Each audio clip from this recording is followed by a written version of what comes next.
तौबा की उम्मीद पर हो चुके बहुत गुनाह या रब, मोहलत तो मिल रही है तौफीक भी अता कर।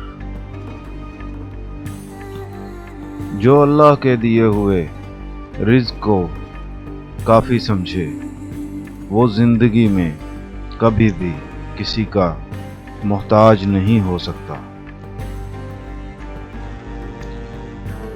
और फिर यूं हुआ, हर टूटती हुई उम्मीद मुझे रब से जोड़ती गई।